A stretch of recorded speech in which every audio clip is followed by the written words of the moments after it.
Bem-vindos a mais um podcast da Rede Energia, a sua escola prática para o mercado. Eu sou Fabiola Sena, host desse podcast e uma das cofundadoras da Rede Energia. Hoje nós vamos conversar com a Luciana Navarrete, que é diretora administrativa na Engie Brasil Energia. Mas antes de passar a palavra para a Luciana se apresentar, eu quero te convidar para seguir a Rede Energia na sua plataforma de streaming de podcast favorita, mas também no Instagram, LinkedIn e no Telegram, para ficar por dentro de todo o nosso conteúdo que é disponibilizado gratuitamente. E claro, a gente também te convida para conhecer a nossa plataforma por assinatura.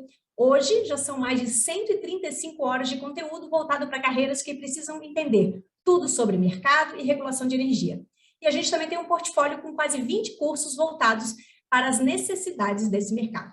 Tudo isso que eu falei aqui, você encontra lá no nosso site, redenergia.net. Luciana, depois desse pequeno intervalo comercial, eu peço para que você se apresente e, na sequência, a gente já começa o nosso bate-papo. Olá, Fabiola, muito obrigada pelo convite, é um prazer estar aqui contigo e com todo mundo que está nos vendo ou nos ouvindo nas mais diversas plataformas. Bom, eu sou Luciana Navarrete, eu sou diretora administrativa da Engie Brasil Energia, né? E diretora administrativa quer dizer que eu sou responsável por todas as funções transversais da cadeia de valor de geração e transmissão de energia. Então, IT Digital, suprimentos, RH, comunicação, responsabilidade social e meio ambiente. São 6 áreas que atuam transversalmente em toda a empresa. E vai ser um prazer conversar um pouquinho mais aqui com vocês sobre a trajetória e sobre todos esses temas que são de interesses de quem está no setor elétrico ou está pensando em entrar no setor elétrico. Muito legal, Luciana, nossas 6 áreas é coisa pra caramba, meu Deus, vamos aproveitar, então vamos saber tudo, como funciona todo esse processo mais voltado ao RH, diversidade, acho que vai ser bem bacana esse nosso bate-papo. Eu quero começar pedindo, já que você foi super concisa na sua apresentação, conta pra gente um pouco da sua trajetória, porque hoje você é diretora numa das maiores empresas do setor de energia no Brasil, e a gente quer ouvir um pouquinho como é que foi toda essa caminhada para você chegar até onde você chegou. Bom, vamos lá, Fabiola. Eu tenho uma formação um pouquinho heterodoxa para quem está na minha posição, porque normalmente as pessoas nessa posição vêm da área de RH ou vêm de uma área de administração. E eu tenho uma formação técnica, eu venho da área de TI, então eu fiz bem lá atrás, há bastante tempo, uma graduação em processamento de dados, tá? E fui sempre montando toda a minha carreira dentro da área de TI. Então, eu comecei a trabalhar muito cedo, eu comecei a trabalhar com 15 anos de idade, porque queria ter o meu dinheiro, queria ter a minha independência, e fui atrás de estágio, fui começar a trabalhar. Aos 18 anos, eu fiz um curso de TI, assim, um pouquinho antes no ensino médio, me apaixonei, nem chamava TI naquela época, mas me apaixonei pela tecnologia, me apaixonei por computadores, e comecei a entrar na área de tecnologia. Então, fui aprendendo cada vez mais, fui fazendo estágios, e acabei na área de tecnologia de uma empresa em São Paulo. Sou de São Paulo, morava em São Paulo nessa época. Fui evoluindo dentro da área, fiz estágio em grandes empresas, trabalhei na Unilever, trabalhei em outras grandes empresas, e aí me casei, acabei que me casei muito cedo e mudei para Florianópolis. E aqui em Florianópolis, aqui onde eu estou em Florianópolis, eu acabei construindo toda a minha carreira como especialista em TI e na área de infraestrutura de TI. Então, se a gente diz que o ambiente de tecnologia da informação é predominantemente masculino, o ambiente de infraestrutura de TI é ainda mais masculino. Eu sempre fui muito acostumada a ser a única mulher na sala, a única mulher nas reuniões, a única mulher nas conversas. E fui evoluindo a minha carreira nesse aspecto, sempre na área de tecnologia da informação. Tive uma filha, então, quando engravidei, tive a minha filha, ainda era pequena, saí um pouquinho das viagens, trabalhei mais interno, depois voltei à rotina de viagem. Em 2004, eu comecei a atuar, na época, na Tractebel Energia, né, que é a precursora da Engie Brasil Energia, como consultora. Em 2005, eu recebi um convite para integrar a equipe da Engie Brasil Energia, né, da Tractebel Energia na época, e aí fui evoluindo toda a minha carreira. Passei pelo cargo de gerente de tecnologia da informação, CIO do Brasil como um todo, e em 2020 eu recebi um convite para atuar como diretora administrativa, que é a posição que eu atuo hoje com esse escopo mais ampliado que vai além da tecnologia da informação. Então, assim, algumas breves palavras, essa é a minha carreira, mas a gente pode dizer que atuo em áreas predominantemente masculinas, por tradição. Então, tenho uma certa experiência em liderança feminina, como atuar nesse ambiente como um todo. Nossa, que bacana, eu não sabia que tinha sido assim, TI na veia desde cedo mesmo, né? Desde Então, cedo. desde pequenininha, muito bacana, muito legal. E só para quem não sabe, né, eu trabalhei também na Engie, né, na época ainda era Tractebel, então conheço a Luciana aí desde 2004, quando ela entrou no grupo aí, muito legal, muito bacana. E eu tenho acompanhado a carreira da Luciana, realmente é um espetáculo. Lu, você falou sobre essa questão da presença feminina em algumas áreas que são áreas um pouco mais áridas para as mulheres, né? E como é que você vê hoje, no caso da Engie, né, que é uma empresa que está no setor elétrico, uma empresa super tradicional, uma das maiores aí, como você vê a presença feminina tanto no setor quanto dentro da companhia? Conta para gente. Bom, assim, isso tem evoluído bastante, tá, Fabiola? Quando a gente olha o que era lá atrás, quando eu entrei na Engie em 2004, por exemplo, a gente não tinha nenhuma gerente mulher, a gente não tinha nenhuma diretora mulher, né? Hoje, quando a gente olha em 2022, nós temos 9 gerentes mulheres, temos uma diretora mulher, que sou eu. Então, assim, só por grandes números em cargos de gestão, alta gestão, a gente já teve uma evolução enorme. Mas ainda tem um caminho enorme para ser feito. Então, se eu separo a empresa em áreas administrativa e áreas operacionais e de implantação, eu tenho uma disparidade muito grande com relação ao número de mulheres. Em áreas administrativas, eu tenho em torno de 50%, tem um equilíbrio ali, meio a meio. Agora, quando eu vou para a área de OIM, por exemplo, operação e manutenção, eu tenho 15% de mulheres. Se eu vou para a área de implantação, o número ainda é um pouquinho menor, ele chega a 10%, 11%, dependendo do projeto. Então, a gente tem um caminho ainda muito grande para fazer.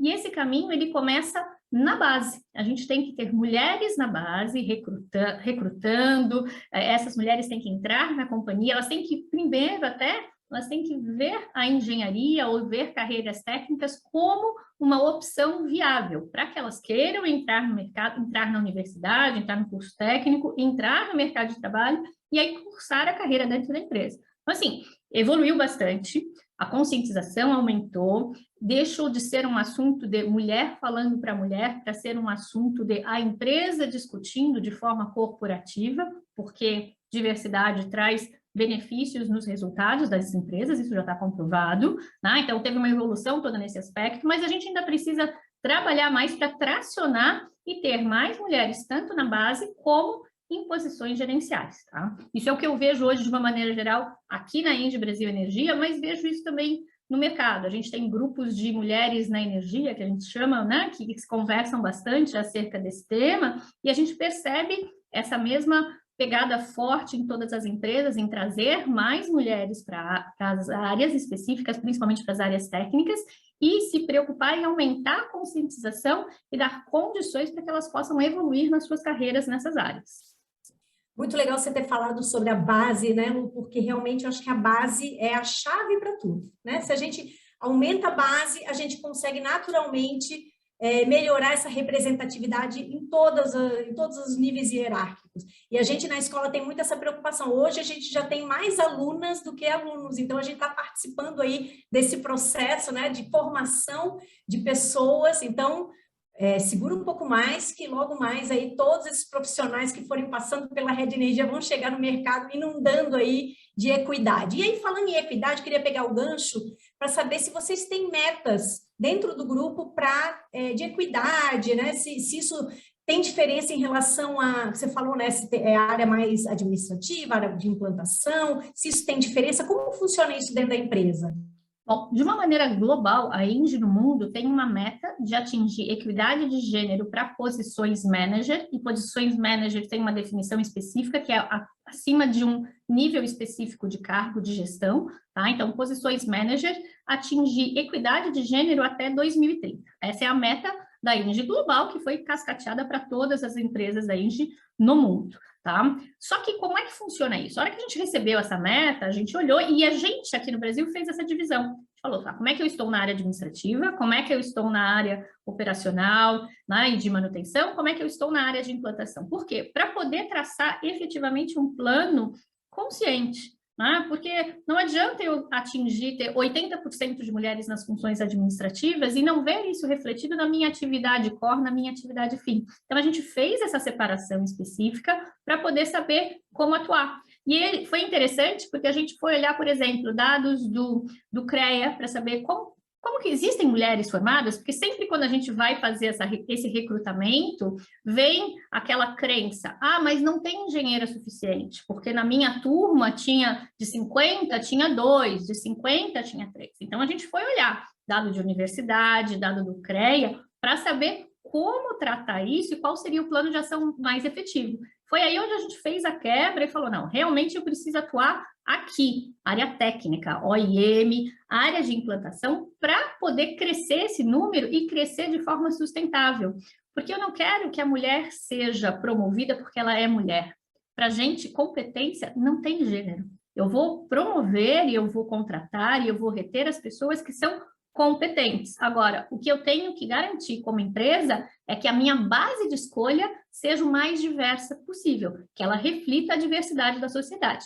E é para isso que a gente trabalha, para que a gente tenha uma base diversa, para que a gente possa escolher daquela base e acelerar a carreira das mulheres.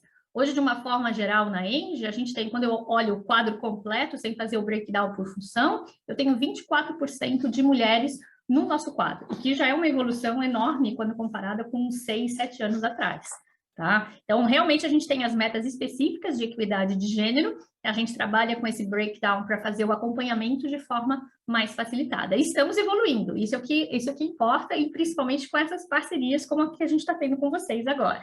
Então é isso que eu queria saber, quais são os projetos que você tem, vocês têm com alguns projetos que eu já vi, teve de trainees mulheres, então conta um pouquinho o que vocês já têm feito e o que está aí já no forninho, né, que daqui a pouco vai estar, na verdade o lançamento já foi feito, já temos aí muitas candidatas, então conta pra gente desses projetos, eu acho que o pessoal quer saber. Então, vamos lá. A gente, quando olhou para isso, falou, poxa, o desafio eu tenho que ter base, eu tenho que pegar o pessoal que está dentro e acelerar a carreira. São 2 desafios diferentes. Como é que eu trabalho com isso? Então, a gente traçou o que a gente chama do ciclo de vida da mulher na área técnica. Então, a gente olhou, onde é que ele começa? Primeiro ponto, eu preciso atrair mulheres jovens, né, para se inscreverem nas carreiras técnicas. Então, a gente tem todo um trabalho de employer branding, que é ir nas escolas técnicas, receber as escolas nas nossas usinas, sempre garantindo que tem uma mulher para fazer o receptivo. Para quê? Para que essas meninas que estão em fase de escolha olhem para cima e vejam exemplos e possam dizer, poxa, eu posso chegar lá também. Então, você está ampliando o horizonte e, com isso, está despertando o interesse de meninas, de jovens na carreira técnica. Então, esse é um primeiro passo. Depois, a gente tem toda uma estrutura de cursos pré-técnicos. Então, é o pessoal que fez o ensino médio, né? E a gente está rodando alguns pilotos em algumas áreas desses cursos pré-técnicos, onde a gente oferece para as comunidades próximas das áreas onde a gente atua essa formação pré-técnica. Depois, a gente tem a formação técnica. A gente fez, por exemplo, lá em Umburanas, a gente fez 2 turmas de formação técnica exclusiva para mulheres para manutenção de OIM de aerogeradores. Fazendo também em Natal, no Rio Grande do Norte, próximo das áreas onde a gente atua. Aí, quando a gente segue mais um pouquinho, quando a gente olha ali graduação, a gente tem iniciativas como essa que a gente está fazendo com a Rede Energia, que são cursos abertos para as pessoas que são universitárias, para mulheres universitárias, dizendo, olha, quer entender mais o mercado de energia? Vem falar com a gente, né? Porque é para chamar a atenção das pessoas que já têm a formação específica, mas que não conhecem o mercado do setor elétrico. Então, para entender um pouquinho como que funciona isso. E depois a gente tem as iniciativas de desenvolvimento de carreira. Então, eu tenho programa de mentoria interno para mulher, programa de aceleração de carreira. Né? Então, esse é um pouquinho do que tudo que a gente está fazendo, mas sempre com essa lógica de como acompanhar a evolução da mulher ao longo da vida dela, ao longo da carreira dela. Muito legal ver esse ciclo, né? O ciclo, entender que cada fase você precisa usar alguma estratégia diferente, né? Porque, como você falou, a menina que está lá no nível médio, ela nem sabe o que é mercado de energia, né? Ela só sabe que se ela apertar o interruptor, a luz acende, né? Então, assim, despertar essa curiosidade é muito bacana. E aí eu venho com uma pergunta para você, que é o seguinte: o que vocês têm feito assim, realmente na prática para atrair mais profissionais mulheres para o setor e para reter essas mulheres? Porque assim, o plano está feito. Agora, como popular esses projetos, né? Como que faz isso?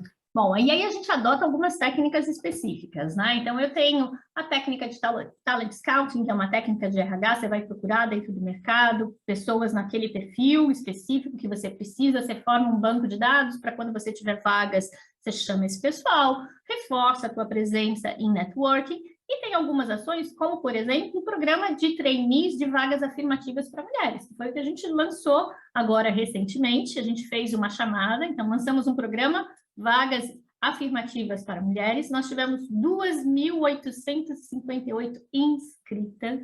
Então, assim, quando a gente aprovou o programa interno, teve gente que disse, não vai ter, porque não existe mulher, não existe engenheira. Assim, 2.800 inscrições, tá? E a gente ainda teve 315 homens que se inscreveram no programa. Mas 2.800 mulheres inscritas, fizemos todo um processo de seleção, com apoio de consultoria no Brasil todo, tá? E terminamos com 13 mulheres selecionadas que iniciaram as suas atividades agora, dia 19 de setembro.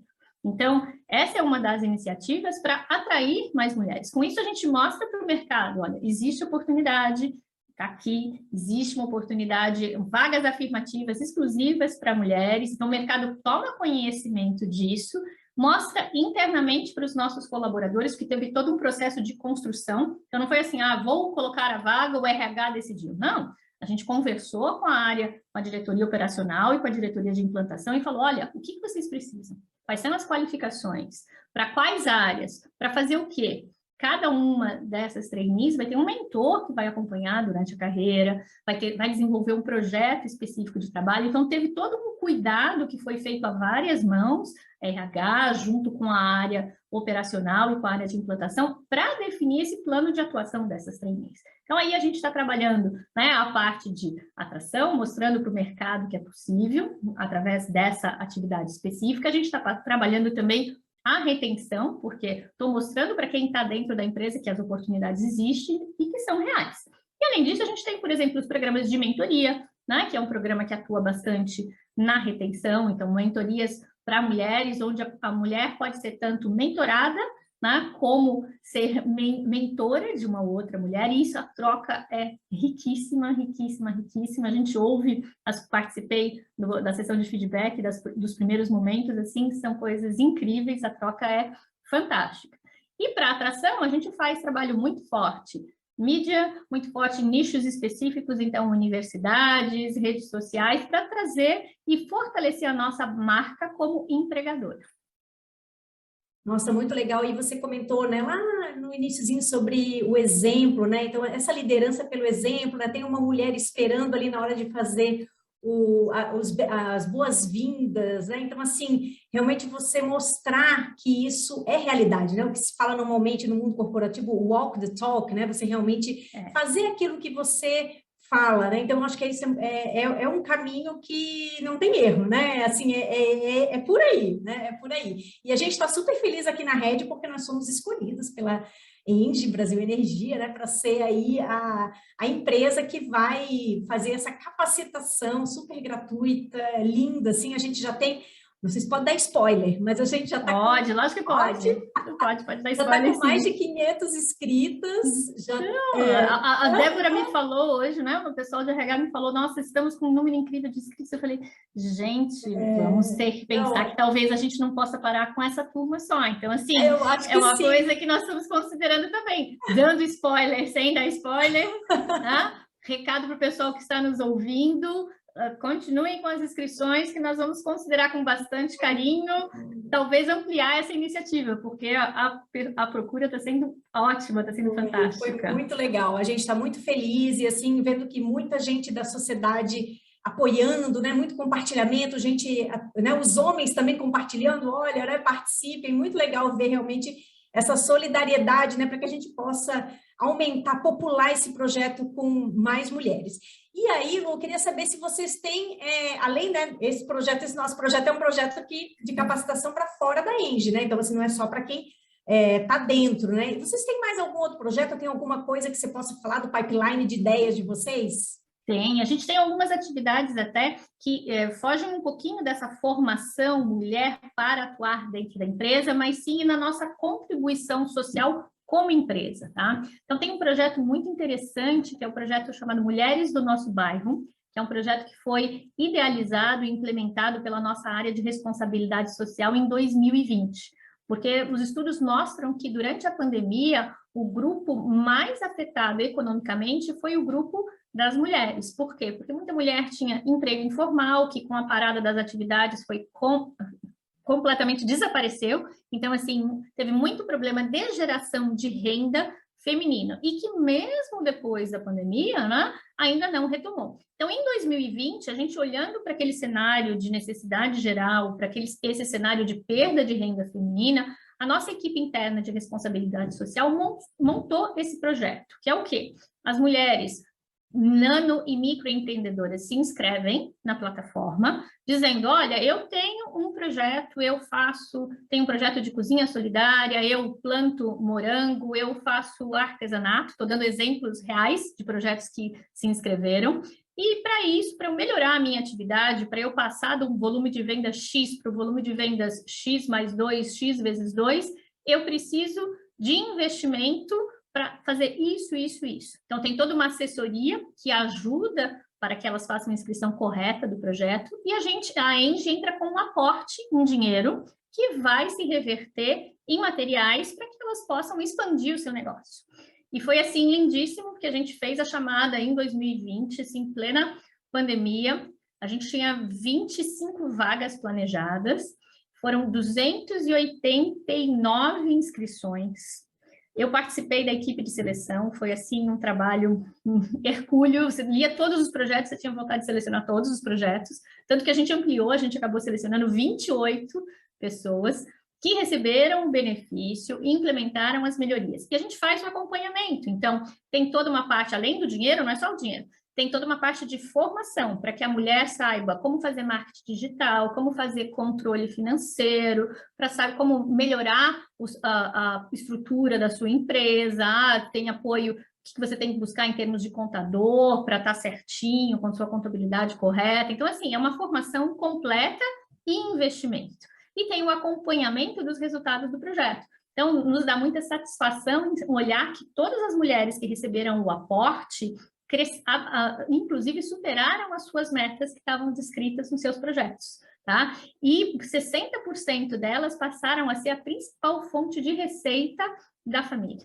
Isso aconteceu em 2020, aconteceu em 2021, a gente teve uma segunda edição do projeto já ampliada com outros parceiros e estamos no forno aí algumas novidades, logo a gente vai ter novidade para 2022 também. Uau, e para quem não sabe o que é ESG, esse é o S do ESG. Esse é o S. Isso é lindíssimo, porque você, com o chamado smart money, né? O dinheiro inteligente não é só o dinheiro é uma commodity, você realmente dá apoio, saber que qualquer dúvida que elas tenham, elas podem procurar, né? Tem uma equipe que provavelmente faz esse apoio ali, isso é belíssimo, realmente, isso é mudar o Brasil, né? Mudar realmente nas pontas, né?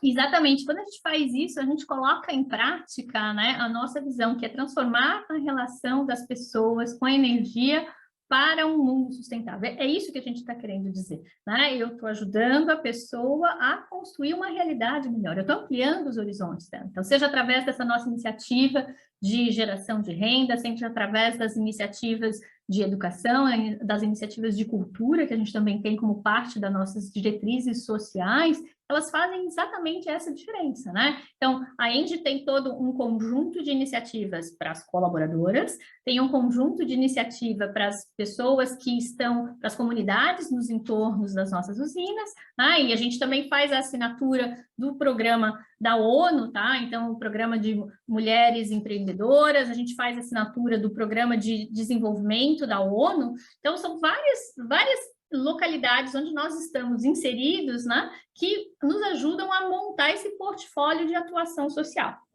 e que acaba tendo um olhar muito para o feminino.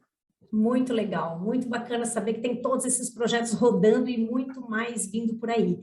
Lu, conta pra gente, assim, se você fosse dar um conselho para as mulheres que estão nos ouvindo, os homens também, porque tem bastante homem que ouve a gente, mas assim, para as mulheres que querem entrar no mercado de energia, querem entrar no setor elétrico, que têm dúvida, enfim, aquelas que se inscreveram nesse programa, conta, assim, alguma dica que possa despertar aí aquele clique que falta para, não, é por aqui que eu vou. Vamos lá. Eu acho que o primeiro ponto é que não existe isso de essa atividade é de homem, essa atividade é de mulher. As atividades são para serem realizadas por pessoas capacitadas, ponto. Então, a minha dica para quem quer entrar no setor elétrico ou em qualquer setor é: conheça quais são as capacidades que você precisa desenvolver para se destacar nesse setor. E aí, com certeza, o setor elétrico tem um conjunto de capacidades que a gente chama de hard skills, que são conhecimentos técnicos, que aí você conhece super bem, Fabíola, né? Então, a parte do regulatório, a parte comercial, que é muito diferente de qualquer outro setor, tá? Mas também tem necessidade, e ainda no setor onde você tem, assim, uma predominância masculina, que você como mulher não vai ser parte da composição maior da população, que é a necessidade de você desenvolver os seus soft skills. E isso para qualquer área. Então, saber dialogar, saber ouvir, escuta ativa, né? Trocar com as pessoas, se relacionar bem, inteligência emocional. Então, esse conjunto de soft skills, eles são necessários para qualquer área. Mas quando você olha setor elétrico, que é um setor que está passando por expansão, por uma grande mudança de mercado e que vai abrir uma série de oportunidades, é importante que você esteja com as duas coisas equilibradas. O teu hard skill bem alto, mas o teu soft skill também, para que você saiba navegar nesse horizonte. E até hoje de manhã eu estava discutindo com o pessoal a questão de liderança, o que é importante, como ajudar as mulheres a navegarem melhor na carreira. Eu acho que um ponto super importante que a gente precisa e que faz a diferença para todo mundo é ter uma liderança muito mais aberta e consciente, que saiba dialogar, que saiba entender as necessidades e que trabalhe junto com as equipes, para que a gente consiga fazer o diferencial que vai tornar a tua empresa mais destacada aos olhos do consumidor frente aos demais. Tá? E o setor elétrico passa por um momento único de abertura de mercado que vai necessitar justamente disso, de pessoas que saibam entender a diferença, fazer a diferença para se destacar. Então, o meu recado é: procure o que é importante para o setor, cuide do hard skills, mas não esqueça os teus soft skills, porque eles vão ser a diferença que faz a diferença. Olha, essa dica, na verdade, não é para quem está entrando, é para quem está entrando, para quem está no meio, para quem está no fim. É dica para a vida, sensacional. A gente aqui na escola, a gente é muito adepta ao lifelong learning, né? Que é o aprendizado contínuo. Eu já estou há quase 30 anos no setor de energia e todos os dias eu estudo um pouquinho, né? Não posso abdicar disso, achar, não, meus hard skills estão super... Não, todo dia a gente aprende um pouquinho, não dá para parar, né? Não pode deixar a bicicletinha cair. É isso aí. E a gente ainda comentou sobre isso hoje, né? Hoje em dia, como a tecnologia nos habilita a aprender de diferentes maneiras, porque eu tenho os microlearnings, então eu posso assistir um TEDx, eu posso ouvir um podcast, né? Que nem esse nosso aqui, eu posso fazer uma série de atividades que consomem pouquinho de tempo e muitas vezes são gratuitas e contribuem para o meu crescimento, para o meu aprendizado. Então, é muito importante ter essa mentalidade de crescimento, estar aberto para todas essas oportunidades, olhar quando você tenta fazer alguma coisa e não dá muito certo, olhar aquilo como uma oportunidade de aprendizado para que você possa evoluir sempre, porque é isso que você falou, a gente está sempre aprendendo algo novo, tem sempre algo para melhorar e para aprimorar. Então, tem que manter isso, faz parte. A tal da mentalidade de crescimento, né? Que falam que é o growth mindset, você realmente está sempre investindo, né, em se aprimorar como ser humano, tanto nessas habilidades comportamentais quanto nas técnicas. Nossa, Lu, foi sensacional o nosso bate-papo, porém, ele tem uma hora que tem que terminar, né? Porque a agenda da diretora também tá ali, ó, a gente encaixou uma horinha ali. Queria te agradecer demais pela presença. Você pode voltar sempre que você quiser, só mandar uma mensagem, ó, quero gravar mais um podcast, é só você querer, tá? E aí queria te deixar aqui um espaço para um recado final que você queira deixar para os nossos ouvintes. Ok, bom, obrigada, Fabíola, pelo convite, é um prazer, e assim, a gente sabe que a conversa foi boa porque o tempo voa, né? Você olha no relógio agora e fala, nossa, gente, já passou isso tudo, é porque a conversa foi boa. Eu acho que o recado final realmente é para as pessoas acreditem em vocês, invistam em vocês, e um recadinho bem específico, olhem lá no site da Red, se inscrevam na nossa oportunidade, não deixe passar essa, é mais uma forma de aprender e de aumentar ainda mais a sua capacitação e o seu conhecimento. certo? Fiquem todos muito bem. Obrigada pelo convite, Fabíola, sempre um prazer. Obrigada, gente. Antes de me despedir, vou deixar aquele recadinho de final. Se você gostou desse episódio do podcast, não deixe de ouvir os nossos outros. Então, deixe também o seu joinha, o seu like, a sua avaliação 5 estrelas. E até a próxima. Tchau! Tchau, tchau!